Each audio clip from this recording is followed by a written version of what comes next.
కాంగ్రెస్ ప్రభుత్వం మరో 2 గ్యారంటీలకు శ్రీకారం చుట్టింది. 200 యూనిట్ల ఉచిత విద్యుత్, 500 రూపాయలకే గ్యాస్ సిలిండర్ పథకాలను సచివాలయంలో సీఎం రేవంత్ రెడ్డి మంత్రులను ప్రారంభించారు. పలువురు లబ్ధిదారులకు పథకాలు అందజేశారు. ఆర్థిక ఇబ్బందులు ఉన్న గ్యారంటీల అమలు విషయంలో వెనక్కి తగ్గేదే లేదని సీఎం రేవంత్ రెడ్డి అన్నారు.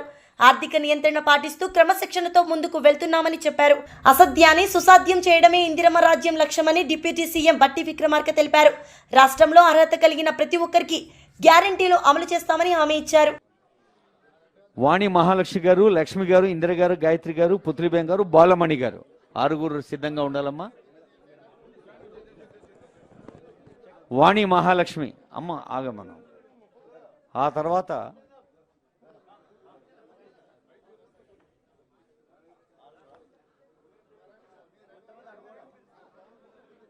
వేదిక పైన లాంఛనంగా మనం ఆవిష్కరించేందుకు బిల్లు పెద్దగా కనిపిస్తోంది, కానీ 200 యూనిట్లకు బిల్లు 0 అవుతుంది.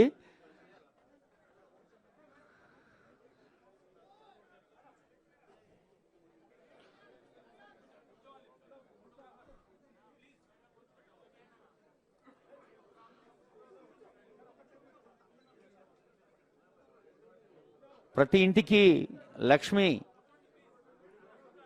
మన తల్లులు, చెల్లెలు, గృహిణులు బాధ్యత వహిస్తుంటే, మరి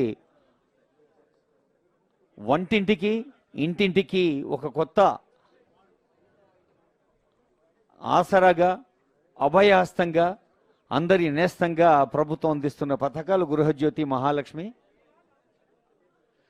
ఆ రోజు అసెంబ్లీ ప్రాంగణంలో ప్రారంభించిన ఉచిత బస్సు ప్రయాణం మరి నిజంగానే దేశమంతా రాష్ట్రం వైపు చూస్తున్నట్టుగా కోట్లాది మంది తల్లులు, చెల్లెలు ప్రయాణం చేస్తూ ఒక కొత్త 20,87,00,000 మంది ఉచిత ప్రయాణాన్ని నిన్నటి వరకు సద్వినియోగం చేసుకున్నారని తెలియజేస్తోంది ప్రభుత్వ గణన.